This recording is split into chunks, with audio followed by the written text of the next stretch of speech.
Shri Guru e Shri Guranga, Shri Guranga.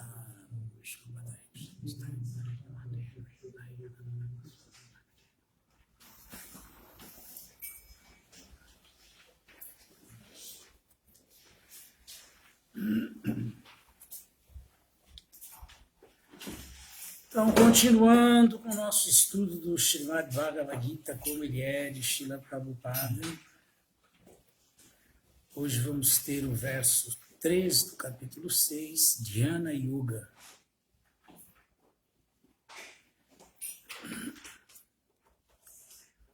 Om Namo Bhagavate Vasudevaya. Om Namo Bhagavate Vasudevaya. Om Namo Bhagavate Vasudevaya. Om Namo Bhagavate Vasudevaya. Bhagavate Vasudevaya. Namo Bhagavate Vasudevaya. Então vamos repetir. Aruruksho. Aquele que apenas iniciou em yoga. Mune. Do sábio. Jogan. O sistema iógico óptuplo. Karma. Trabalho. Karanam. O meio. Uchyate. Disse que é. Yoga. A yoga óptupla. Arudhasya. Daquele que alcançou. Tasya. Dele. Eva. De certo. Shama. Cessação de todas as atividades materiais. Karanam. O meio. Uchyate. Disse que é. Então vamos ler o verso. Arurukshor Mune Yoga. Karma Karanam Uchyate. Yogarudhasya Tasyaiva. Shama Karanam Uchyate. Aruruksho Mune Yoga.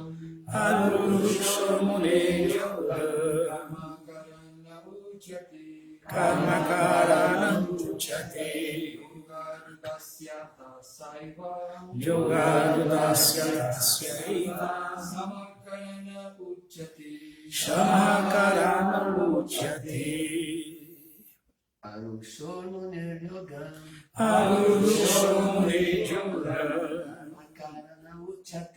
Karma Karanam Uchyate.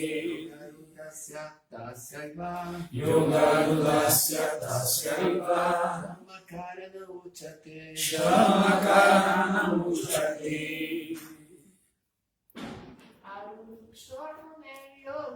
Arurukshor Mune Yoga. Karma Karanam Uchyate.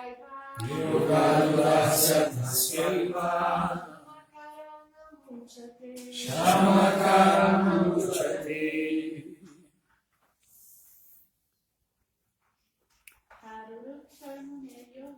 Arurukshor Mune Yoga. Karma Karanam Uchyate. Yogarudhasya Tasyaiva.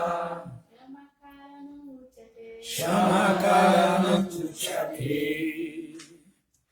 Tradução, vamos repetir, por favor. Afirma-se que quem é neófito no sistema iógico óptuplo. Afirma-se que quem é neófito no sistema iógico óptuplo recorre ao trabalho Mas quem já está elevado em yoga, atua através da cessação de todas as atividades materiais. Repetindo, afirma-se que quem é neófito no sistema iógico óctuplo recorre ao trabalho. Mas quem já está elevado em yoga atua através da cessação de todas as atividades materiais. Significado dado por sua divina graça, Srila Prabhupada. O processo de unir-se ao Supremo chama-se Yoga. Pode ser comparado a uma escada em que se atinge a percepção espiritual máxima. Esta escada começa da mais baixa condição material da entidade viva e vai até a perfeita autorrealização em vida espiritual pura. Conforme vários graus de elevação, diferentes partes da escada são conhecidas por diferentes nomes. Mas, no todo, a escada inteira chama-se Yoga e pode-se dividir em 3 partes, a saber, Jnana Yoga, Dhyana Yoga e Bhakti Yoga. O começo da escada chama-se a fase Yogarurukshu e o degrau mais elevado chama-se Yogarudha. Quanto ao sistema iógico óctuplo, as tentativas que no começo são feitas por alguém que deseja praticar meditação através dos princípios reguladores da vida e a prática de diferentes posturas sentadas, que são mais ou menos exercícios corpóreos, são consideradas atividades materiais fruitivas. Todas essas atividades levam à obtenção do perfeito equilíbrio mental para que, desse modo, seja possível o controle dos sentidos. Quando alguém é exímio na prática da meditação, ele cessa todas as atividades mentais perturbadoras. Entretanto, quem é consciente de Krishna está situado desde o início na plataforma de meditação, porque sempre pensa em Krishna. E, se ocupando constantemente a serviço de Krishna, considera-se que cessou todas as atividades materiais.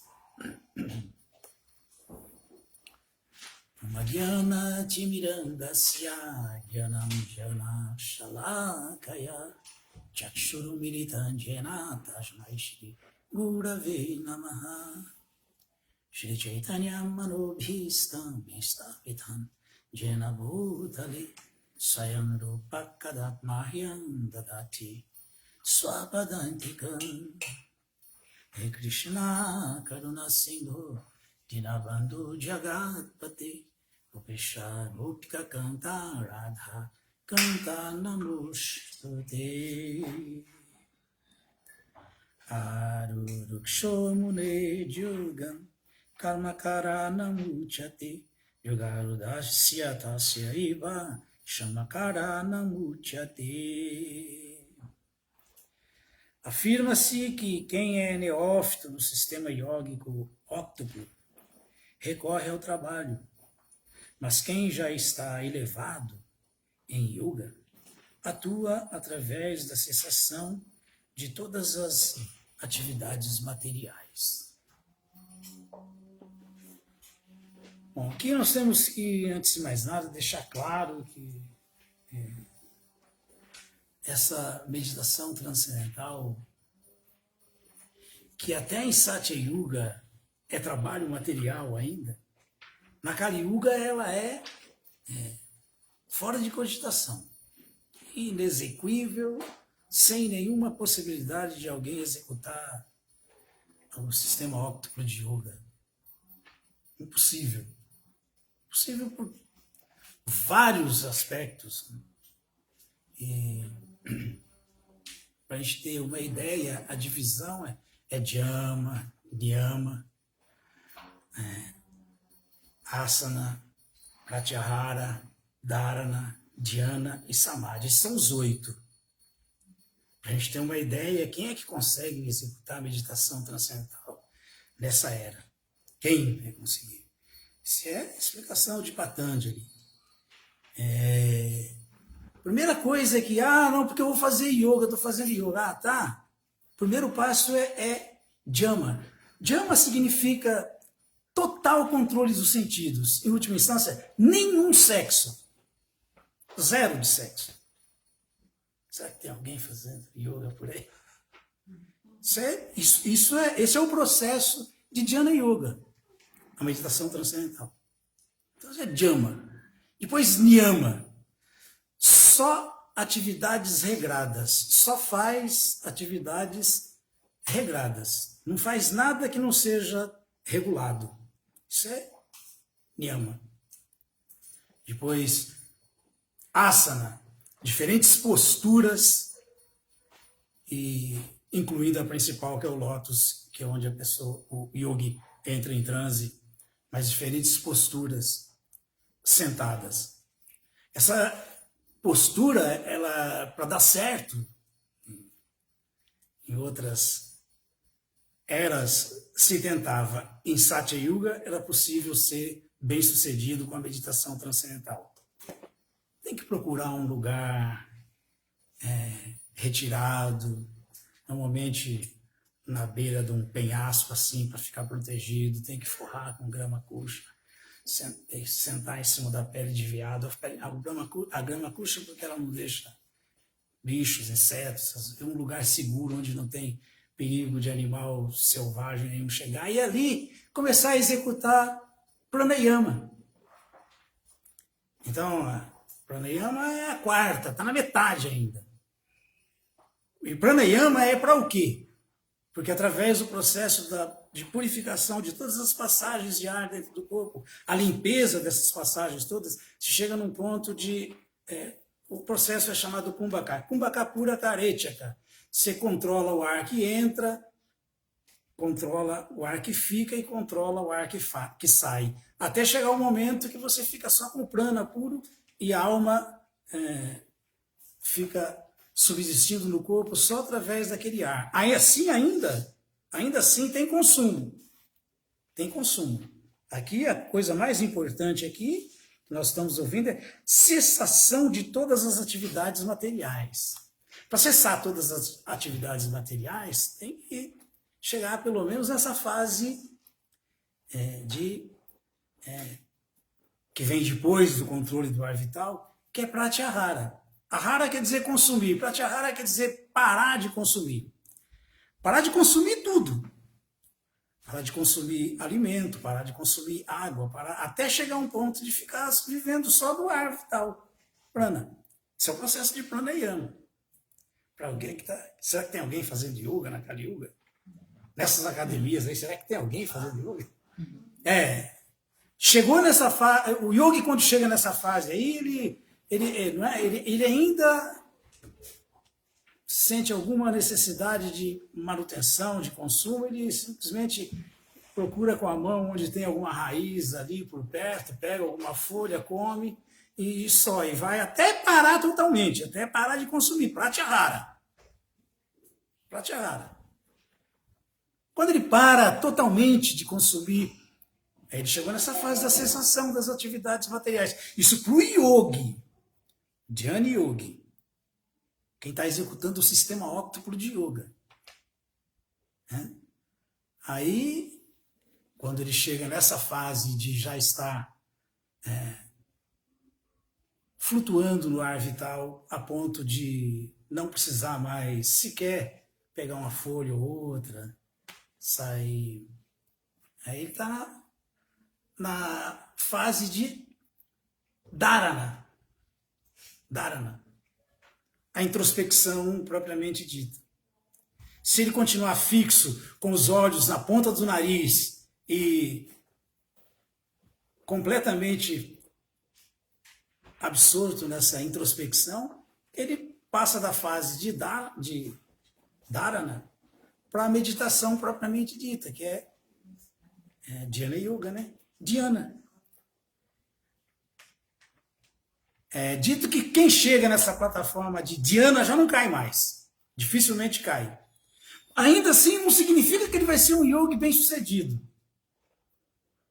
Não significa, porque se ele passar da fase de Dhyana, a meditação propriamente dita, olhando para dentro de si mesmo, olhando para o coração, encontrar a super-alma, e não entender que, aqui está uma porção plenária de Krishna no coração, Paramatma, porque essa é a realização de Paramatma, essa realização que se alcança através do sistema óctuplo de yoga. E ele quem é esse Paramatma?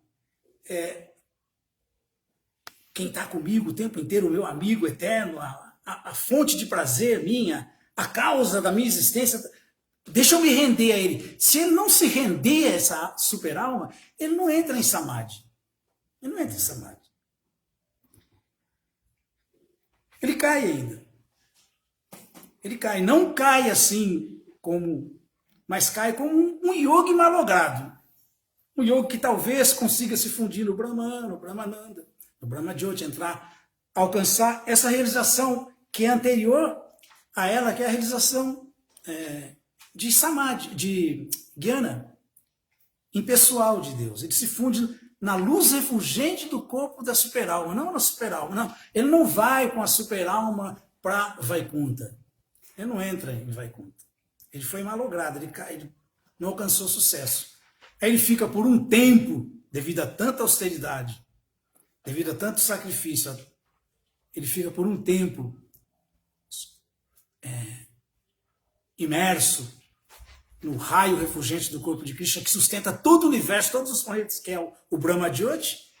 E quando o resultado das atividades piedosas dele, que levaram ele a ter força para ter essa competência de fazer penitência e austeridade, se inspiram, aí ele cai. Por que as atividades piedosas? Porque a atividade piedosa é a atividade mais elevada no mundo material. É ela que está antes de começar a realização transcendental, né?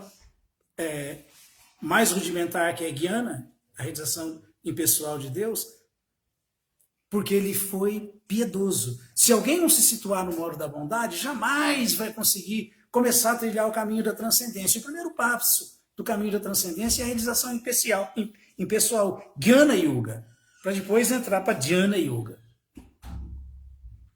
Então vejam como é difícil, vê se tem alguém executando atividade. Então a palavra aqui é Aruruksho, que quer dizer aquele que apenas se iniciou em yoga, mas não chegou a lugar nenhum, se iniciou. Mas não é essa yoga nossa das academias, não é essa yoga que eu estou falando. Vai chegar no ponto de Dhyana Yoga, que é yoga propriamente dita, a meditação transcendental, e quem sabe, se for muito determinado mesmo, Samadhi. Só em Satya Yoga isso é possível. Tem toda a facilidade para isso. Porque você pode meditar 10, 11 mil anos, porque você vive 100 mil anos. A média de idade é essa, na Era do Ouro, na Satya Yoga. Agora, na nossa vida curta da Kali Yuga, 100 anos no máximo, como é que alguém vai fazer isso e em que atmosfera? Em que atmosfera? Num mundo louco, barulhento, perturbado, fétido, contaminado. Como que alguém vai conseguir chegar nesse nível? Impossível. Impossível. Então, é muito difícil isso.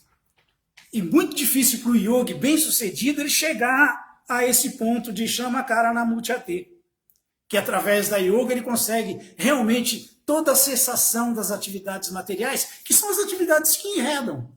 A gente só tem que nascer aqui de novo, né, porque a gente está executando atividades que enredam. Agora, por outro lado, Prabhupada citou aqui, e Bhakti Yoga. Aí vem a salvação nossa. Em qualquer era, e mesmo nessa que é a pior das eras, através de Bhakti Yoga é possível. Por quê? Porque Bhakti é a posição constitucional eterna da alma, da Chitkana, da entidade viva, que somos todos nós. Então, se alguém se situa nessa posição constitucional eterna, que é de servo eterno de Krishna, ele já começou da plataforma que o yogi se mata para chegar, que é da plataforma de Samadhi. O serviço devocional ele já começa da plataforma de Samadhi. E se ele for feito seriamente, se ele for feito com muita introspecção, com muita determinação, com muita honestidade, essa alma está situada já no último estágio para a autorrealização, em Samadhi. Por isso que Srila Rupa Goswami explicou, os Goswamis explicam, falam aí, Rajasi, Radidasi, Kamanama, Nasagirani, Kilashu, Apevastashu, Divamukta, Salutyate. Aniabi, Lashi, Tashunyan, Gyana Karma, Dhyanavritam, Anukulena, Krishnano, Shilanam, Bhaktinutam. Shilanam, Bhaktinutam é o serviço devocional puro. Sério? Porque quando o serviço devocional é feito mesmo de maneira ininterrupta e imotivada, e quando ele não tem contaminação de especulação filosófica, de impersonalismo, quando ele não tem contaminação de atividades piedosas, fruitivas, quando ele não tem contaminação de meditação transcendental, que são desejos, embora sejam siddhas, perfeições, mas são desejos que a alma quer ter ainda. Quer se tornar poderosa através da execução de yoga mística. Quando não tem nenhum resquício de nada disso, essa ocupação é o serviço devocional puro. Embora o executante, o executor, possa não ser puro ainda. Possa não ser puro. Né? Mas se é Anukulena Krishnanu, essa ocupação é Shilanam Bhaktirutam. Esse serviço devocional é puro, porque a intenção dele é de fazer puramente, embora ele não seja puro. E essa execução vai levá-lo à perfeição, à pureza. Então, Prahlada Maharaja, por exemplo, ele fala que, já que a missão da vida humana é só essa, é que a gente pensa que a gente tem um milhão de outras coisas para fazer, mas a vida humana, ela serve para isso, ela é destinada só a isso, a essa autorrealização. A cessação das atividades materiais que enredam, das atividades fruitivas. Ela existe só para isso, a vida humana. Então, Prahlada Maharaja fala que Kumara Acharya Pragyo, Dharma Bhagavatamiha. Dharma Bhagavatamiha quer dizer a ocupação da alma na sua posição transcendental eterna, que é o Dharma eterno, Sanatana Dharma, o serviço devocional. Então, Prahlada Maharaja fala que, como essa vida humana, que não parece, a gente pensa que não, agora eu sou fulano, depois eu vou estar com fulano, depois eu vou ser o Beltrano, depois eu vou ser pai desse, depois... A gente pensa que se mantém como ser humano. É muito difícil nascer como ser humano. Mas é quase impossível nascer como ser humano. Quase impossível. Prahlada Maharaja fala isso. Já que é assim, tão difícil, Kumara quer dizer criança. Kumara Acharya Pragyo, Dharma Bhagavatamiha. Já que a vida humana é valiosíssima e é a única maneira da gente sair desse ciclo de nascimentos e mortes, Prahlada Maharaja fala que essa introspecção, essa ocupação na ocupação eterna da alma no mundo espiritual, porque isso é transcendental a essa existência material, tem que começar logo, desde a mais tenra idade, para a gente conseguir sucesso nela, porque assim a gente não está muito ainda contaminado com pseudoconhecimento, atividades materiais. É mais fácil trilhar o caminho corretamente quando se começa desde criancinha. Então, não somos criancinhas, mas somos crianças na vida espiritual. Mas uma coisa nós temos que entender. A vida humana era só Durlabham Manusam Jama. Durlabham quer dizer muito difícil. Manu quer dizer ser humano. Manu Smriti, Manu Smriti Shastra, Manu Sanhita, são as escrituras que regulam a vida do ser humano, para o ser humano. Então, o ser humano, ele tem essa responsabilidade, que é única. Quem garante que eu vou nascer como ser humano de novo? Então deixa eu correr atrás do prejuízo aqui agora de maneira muito séria, sem desvio, sem preguiça, com muita determinação. Durlabham Manusam Jama. É muito difícil nascer como ser humano. O ser humano é o que tem a consciência mais elevada, é o que tem inteligência superior.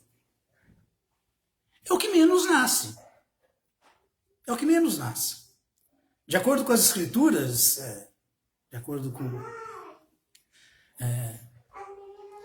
as escrituras, quanto mais rudimentar a consciência, maior é o número de nascimento. Maior é o número. Então, por exemplo, as entidades vivas que nascem na água e vivem na água são 900 mil.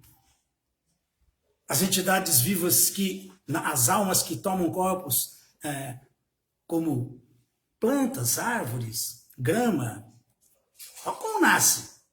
São 2 milhões de espécies. Então existem 900 mil espécies que nascem, crescem, se reproduzem e morrem na água. Existem 2 milhões de espécies que nascem, crescem, se reproduzem e morrem como plantas e ervas e árvores e assim por diante. Estanas são chamadas, as imóveis. Existem 1 milhão e 100 de espécies de répteis e insetos, e existem 1 milhão de espécies de aves e pássaros, e existem 3 milhões de quadrúpedes. 3 milhões de quadrúpedes. Então, onde é mais fácil a alma nascer? Com o quadrúpede, é o que mais tem. E 400 mil só são humanos ou quase humanos. A chance é bem... Compara. 400 mil humanos para os 900 mil que nascem na água. Já é mais da metade. 2 milhões de entidades vivas inertes. Nascem, crescem, se reproduzem e morrem paradas. Plantas e árvores, ervas, grama. Depois, 1 milhão e 100 de répteis e insetos. Olha os insetos como se reproduzem. Alguém já viu um ninho de aranha, por exemplo? É um assim, piolho. São as coisas assim que é uma loucura. Então são 1 milhão e 100 de espécies, mas nessas espécies, quantas almas tem condicionadas nascendo dessa maneira? Quanto mais rudimentar a consciência, mais se procria. Porque são as entidades vivas que nascem. São 4 tipos. As entidades vivas, elas aparecem nesse mundo assim, através germinam da terra, ou através da transpiração, do suor ou fermentação, ou através dos ovos, ou através do embrião. São 4 tipos de nascimentos. É assim que as entidades vivas nascem, nesses corpos. E existem 8 milhões e 400 mil espécies, é só somar. 900 mil, mais 2 milhões, mais 1 milhão e 100, mais... Estão somando aí? Quem é bom de matemática? O físico. Mais 1 milhão e 100 de aves, de répteis e insetos, mais 1 milhão de aves e pássaros, mais 3 milhões de quadrúpedes e mais 400 mil de humanos e quase humanos. 900 na água, mais 2 milhões e 900, mais 1 milhão e 100 de répteis e insetos, 4, mais 1 milhão de aves e pássaros, 5 milhões, mais 3 milhões de quadrúpedes, 8 milhões, mais 400 humanos e quase humanos, 8 milhões e 400 mil espécies. A alma tem essa variedade aí para ela desfrutar, tentar desfrutar desse corpo e desse mundo, nesse universo cósmico material. Então, 400 mil só são humanos ou quase humanos. E Prabhupada fala, Prabhupada comentando Essa explicação, Prabhupada fala que humano mesmo, dentre esses 400 mil, humano mesmo, são aqueles que seguem 4 princípios reguladores, que são a causa do enredamento da alma nesse corpo, nesse mundo. Aqueles que, de maneira nenhuma, fazem sexo ilícito, de maneira nenhuma, fazem jogos de azar, de maneira nenhuma, comem carne, peixe ou ovos, e de maneira nenhuma se intoxicam. Tem pouco ser humano, hein? Tem pouco ser humano, tem pouquíssimo. Então, olha o risco que a gente corre se não levarmos essa vida humana muito a sério. Muitíssimo a sério. Aí alguém pode falar, então sem chance. Quem sou eu na fila do pão? Sou o último, do pão duro ainda, eu sou o último. Quem sou eu? Mas aí Parada Maharaja também descarta essa possibilidade, porque ele fala no final desse verso, Tadapadruva Martadam. Não vem com história, não vem dizer que não dá, porque um pouco de esforço que você fizer nesse caminho, um pouco de avanço que você fizer nessa tentativa, pode ser a sua salvação, ele fala. Então a gente não tem desculpa, não dá para dar desculpa. O que a gente tem que executar? Esse sistema perfeito que é Bhakti Yoga. Começar a fazer serviço devocional, caprichar no serviço devocional, porque nesse caminho não há perda nem diminuição. E Durabhama no Sanjama, é difícil nascer como ser humano, estou usando meu corpo humano agora para, quem sabe, garantir minha vida humana. E Prabhupada fala claramente, prasada ajuda a garantir a vida no corpo humano na próxima vida. Tomar prasada. Cantar o santo nome, idem. Adorar Krishna, idem. Ou seja, nós temos à nossa disposição Shravana, Kirtana, Prada Maharaja de novo, ele que fala Shravana, Kirtana, Vishnu, Smarana, Pada Sevana, Archana, Vandana, Dasyam, Sakya Atma Nivedana. Nós podemos executar esse serviço devocional com prazer de Krishna através da orientação da alma liberada que conhece esse caminho que leva a Krishna de 9 maneiras. Shravana, ouvindo sobre Krishna, como todos nós estamos fazendo agora. Até eu estou falando para mim aqui. Shravana, ouvindo sobre Krishna. Kirtana, falando, estamos falando, cantando sobre Krishna. Shravana Kirtana. Assim nós nos lembramos, Vishnu Smarana, que somos servos de Krishna, que somos almas, somos esses corpos.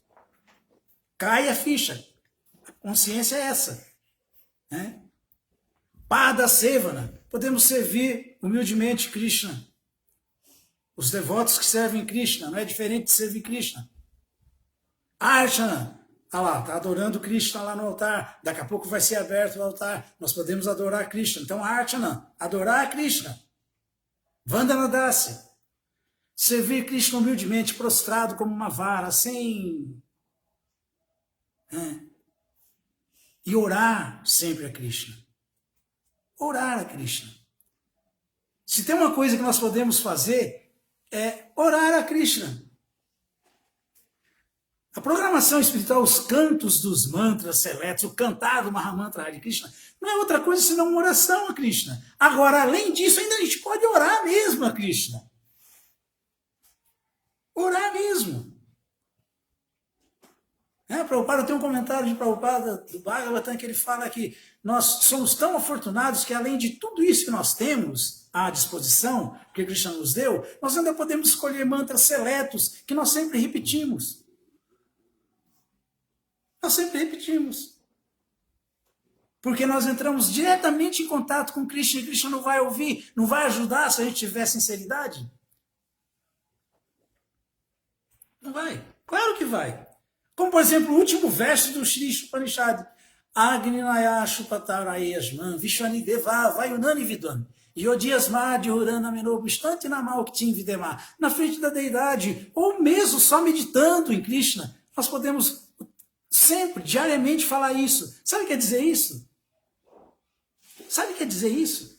Agninaya Shupatarayasman Vishwanideva Vayunani Vidwan Yodiasma Dhyuranamino Bustante Namalktim Videma. Isso aí a criançada repete, Kumarati Aryo Pragi. para guiar.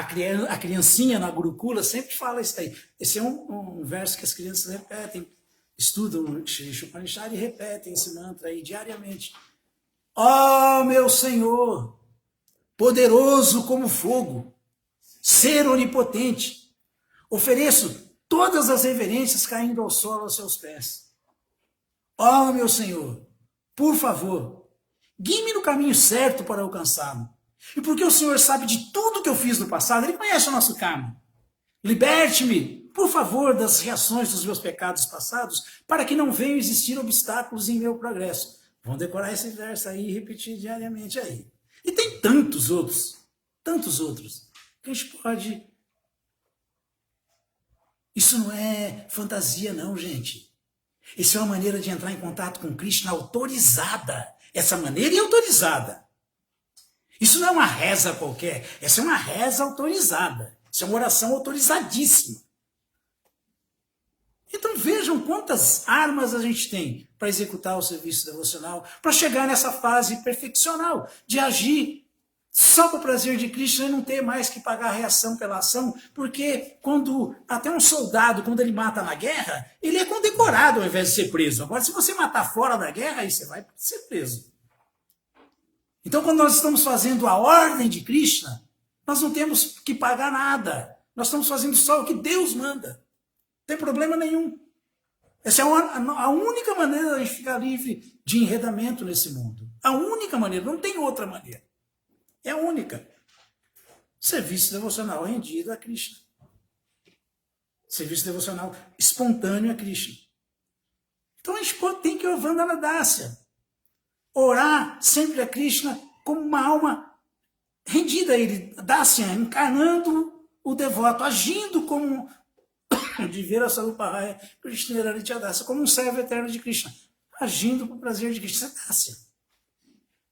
E sempre Sakya, sempre amistosamente, sem ofensa, sem crítica, sem briga, sem confusão, favorável com os devotos, Tatakarma Pravartana, favorável com Krishna. Amistosamente, Sakya quer dizer amizade, de maneira favorável, Sakya. E assim, Atmanivedana, ser uma alma entregue a Krishna, rendida a Krishna. Atmanivedana quer dizer, Atma é a alma. Atmanivedana é uma alma completamente à disposição de Krishna. Krishna, faz o que você quiser comigo, tudo que você fizer é bom, eu aceito, porque o amor por você é incondicional e eu quero isso para mim e pronto.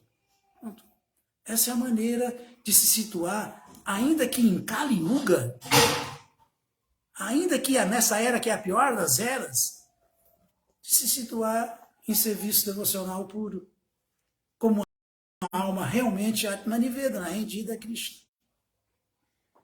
Porque outras tentativas, primeiro que não são para essa era, não irão dar fruto nenhum. Segundo que nós não vamos, nós vamos ficar pensando que estamos fazendo yoga, vamos ficar pensando que estamos fazendo, por exemplo, como um karma kandi, a caridade pura. Nossa caridade vai estar sempre mesclada com paixão e ignorância nessa era, sempre, sempre. Quem vai fazer caridade pura nessa era? Quem pode fazer? Quem pode fazer? A gente vê o mundo fazendo caridade, mas caridade no modo da ignorância, no modo da paixão. Normalmente no modo da ignorância, né? Distribui alimento para as pessoas carentes, mas distribui carne. Está mandando a pessoa para o inferno? E indo também? Então isso é atividade piedosa no modo da ignorância, na modalidade da ignorância.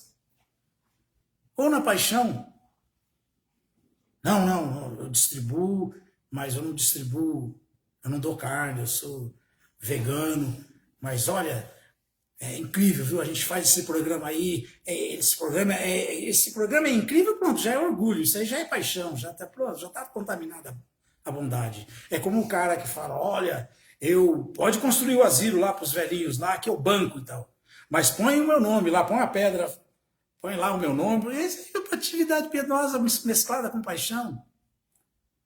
Para chegar na atividade piedosa na bondade mesmo, é muito difícil, tem que seguir também os 4 princípios e tem que fazer atividade piedosa sem esperar nada em troca, sem querer nada de honra nenhuma, nem reconhecimento nenhum. E essa atividade tem que ser ininterrupta para o prazer de Krishna.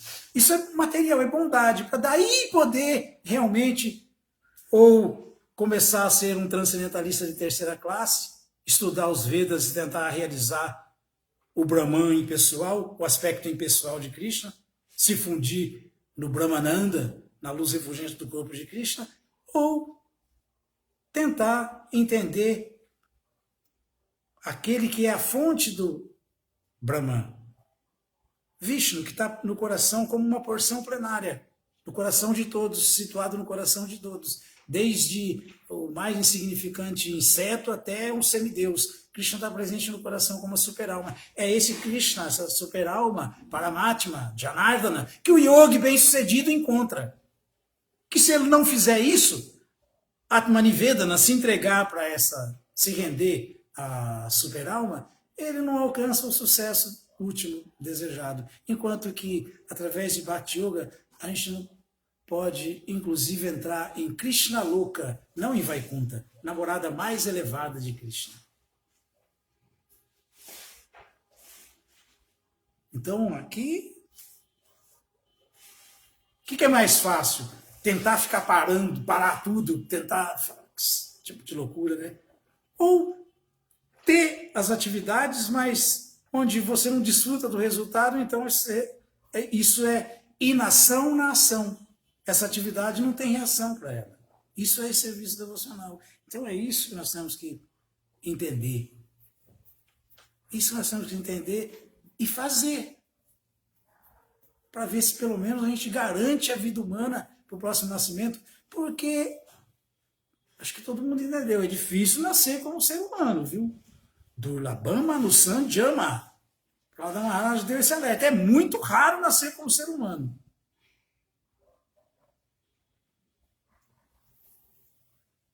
Alguma dúvida, alguma pergunta, algum comentário? O ponto, Hã? ponto, então, mesmo para ter sucesso na Asana Yoga, como tudo, é a rendição mesmo.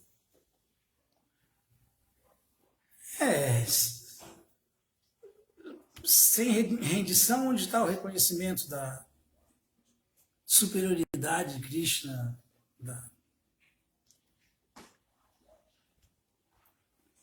Enquanto a gente quiser medir força com Krishna, a gente não se rende. A gente não se rende. A gente só se rende alguém que reconhece que é isso? Quem sou eu? Deixa eu satisfazer Krishna, porque é a única maneira de eu ficar satisfeito. Eu estava fazendo umas contas aqui, dá menos de 5% a chance de nascer humano. Tá E vendo? vale lembrar que não é em toda a Kali Yuga que tem Sr. Chaitanya Prabhupada, não. Nós só estamos falando aqui agora isso porque nessa Kali Yuga a encarnação mais misericordiosa de Krishna apareceu e trouxe esse movimento de Sankta, que é o serviço devocional, com uma arma poderosíssima que é o cantar do Santo Nome. Porque sem o cantar do Mahamantra Hare Krishna nessa era, o próprio Sr. Chaitanya falou, né? Calou Nastyeva, Nastyeva, Nastyeva. Ele repetiu 3 vezes, porque na Kali Yuga o ser humano tem memória curta, inteligência mesquinha. Para a gente entender, ele falou 3 vezes. Nastyeva, Nastyeva, Nastyeva. Não tem outra maneira, não tem outra maneira, não tem outra maneira a não ser cantar o Santo Nome. A não ser cantar Hare Krishna, Hare Krishna, Krishna Krishna, Hare Hare, Hare Rama, Hare Hare Nama, Hare Nama, Hare Nama, Eva, Kevalan, Kalor, Nastyeva, Nastyeva, Nastyeva, Gatiranyataha. Então a religião da era é o cantar do Mahamantra Hare Krishna. Bhakti Yoga nessa era vai ser perfeita e um sucesso se cantarmos o santo nome de Krishna. E se nos sentirmos fracos, impotentes, temos que cantar o Mahamantra Hare Krishna, porque o Mahamantra Hare Krishna dá força, dá potência. Pronto. para nos situarmos como aquilo que somos eternamente, servos amorosos, eternos de Krishna, que toda alma é energia devocional de Krishna. Ela não é outra coisa. É que a gente pensa que tem um monte de coisa para fazer, mas a gente não tem. A gente não tem. Etavam Mevalokasmi, Dharma, Punsan, Dharma Paraismrita, Bhakti Yoga, Bhagavati, Tanamagrahana Dibi. O Srimad Bhagavatam, 6º canto, 3º capítulo, verso 22, fala que nesse mundo material, a entidade viva, as almas, elas não têm outra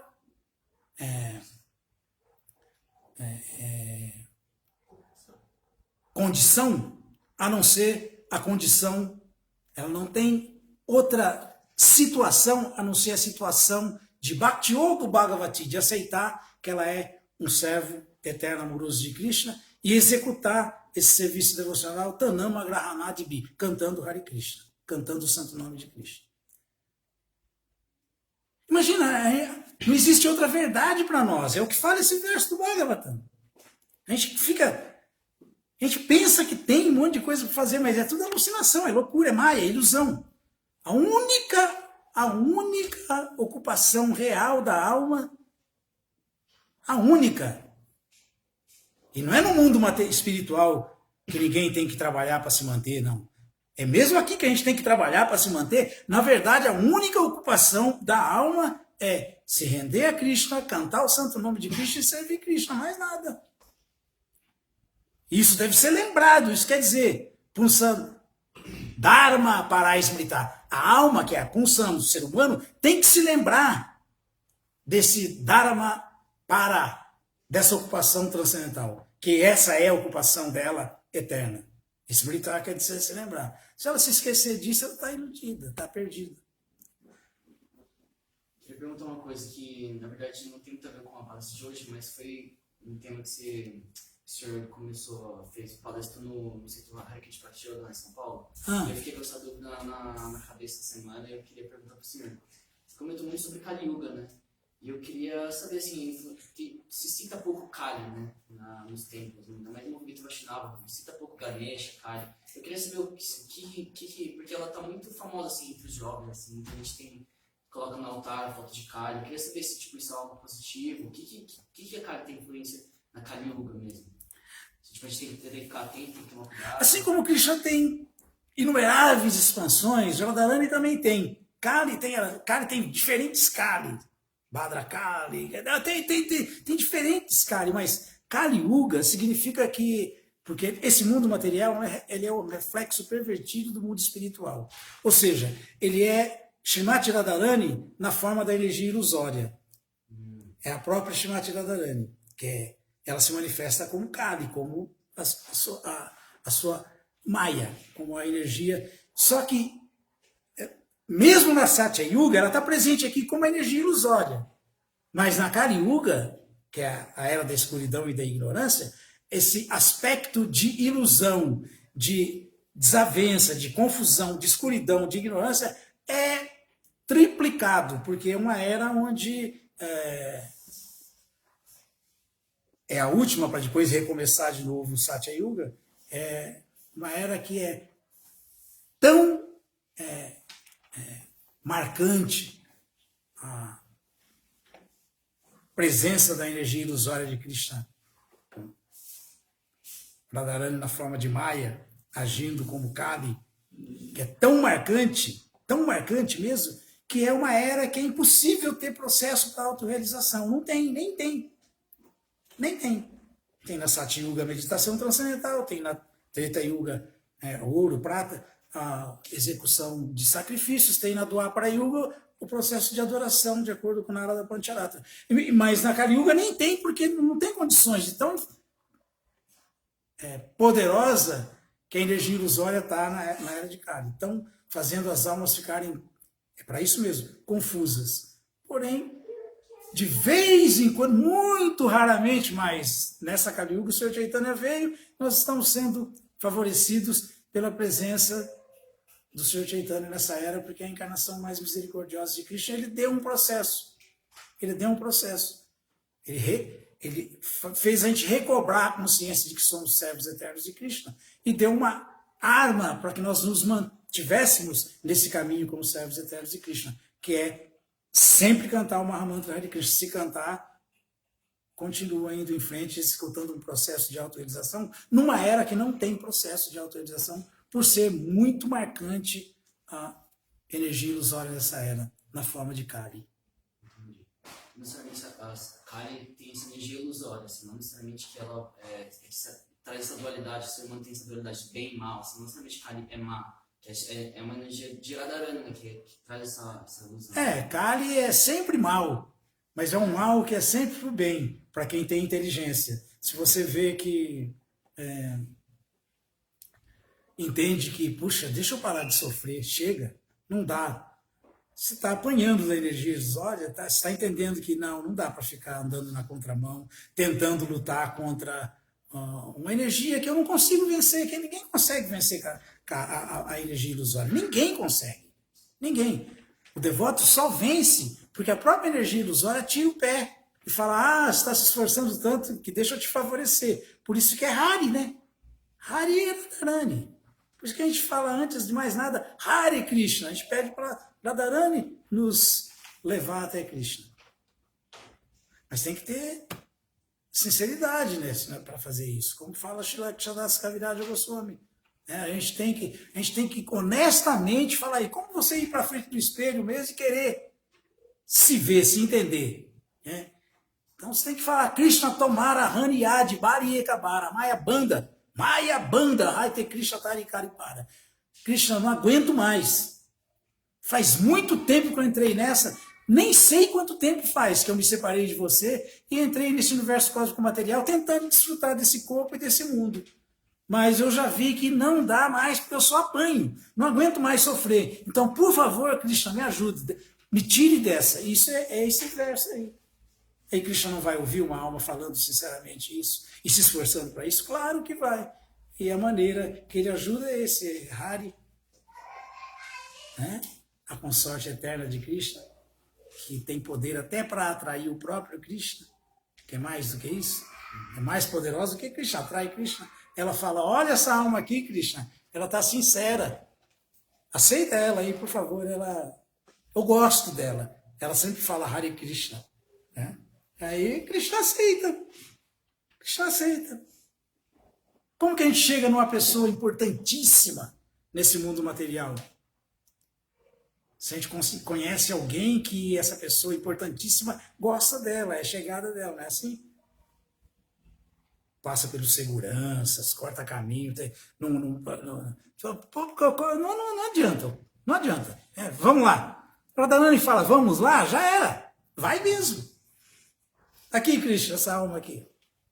Isso é o cantar, esse é o poder do cantar do Mahamantra Hare Krishna. Aí quando a gente pensa que, e porque Rama, que é a energia de potência, de força de Krishna, né, Balarama, porque quando falamos Rama, Balarama é quem vai dar essa força para a gente continuar cantando, invocando Hari, que é para quem a gente pede para levar a gente até Krishna, ocupar a gente em serviço devocional, aos pés dos lótus de Krishna. Hare Krishna. Agora, há outro Kali, verdade?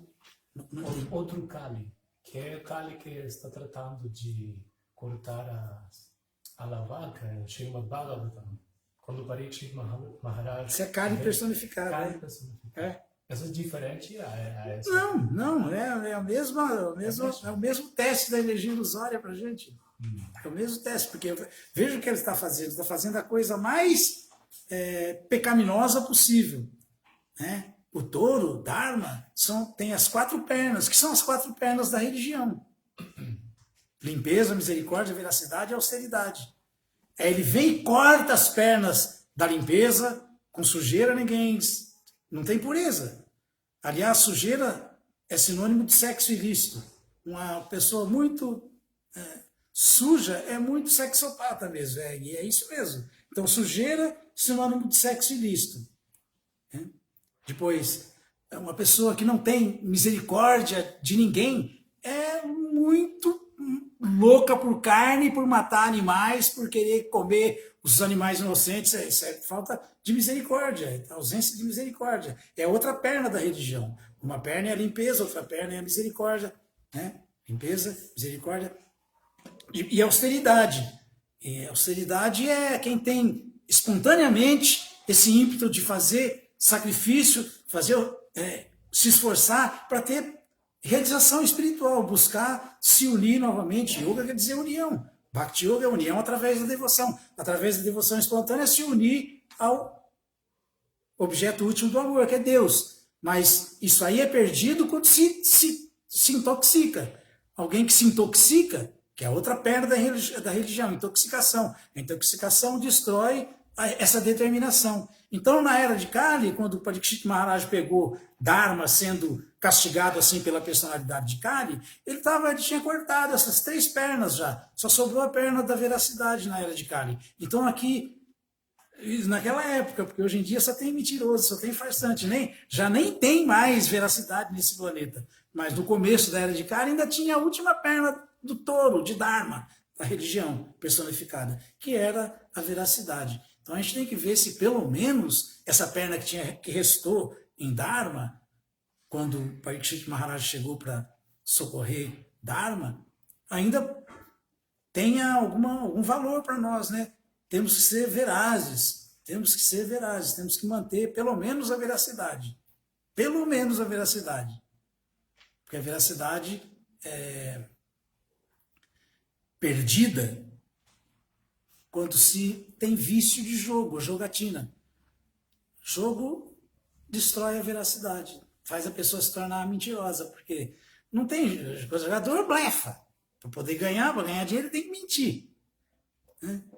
Então, são essas os 4 pilares da religião, as 4 pernas de Dharma, da religião.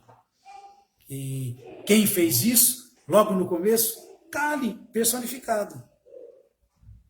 Kali. Então a gente tem que fazer como Parikshit Maharaj, orar e vigiar. Ele não matou Kali, mas ele corrigiu Kali. Mas como Kali tinha que entrar, porque é Kali Yuga, Kali pegou ele.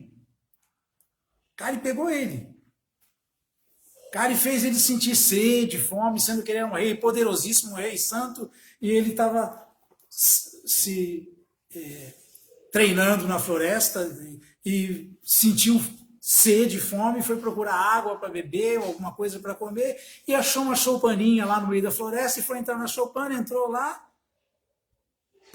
bateu para ver se alguém podia dar alguma coisa para ele comer, para ele beber. É o rei do mundo. Qualquer um ia atender, qualquer súdito, né? Só que ele entrou e o yogi estava meditando quando ele entrou. Estava em transe. Estava nessa fase aí, completa absorção em samadhi. Ele falou com ele e o yogi nem. O yogi está em samadhi. Ele falou, ficou falando. Pô, tem uma coisa aí para eu comer, tem uma água e tal. E o yogi em êxtase, transe-yógico. Aí ele falou, mas isso aí tudo foi Kali pegando ele, porque senão Kali não entrava. E Kali tinha que entrar, porque em Kali Yuga é Kali Yuga. Kali tem que entrar na 4ª era. Sempre assim. Aí ele se sentiu menosprezado pelo súdito, pelo yogi. Tinha uma cobra morta lá no canto da salinha do yogi. Ele pegou a serpente e enrolou no pescoço do yogi e foi saindo. Só que o Shringi, o menininho, o filho do Brahmana, o Brahmanito, o filho do yogi, estava atrás da outra porta lá, só olhando.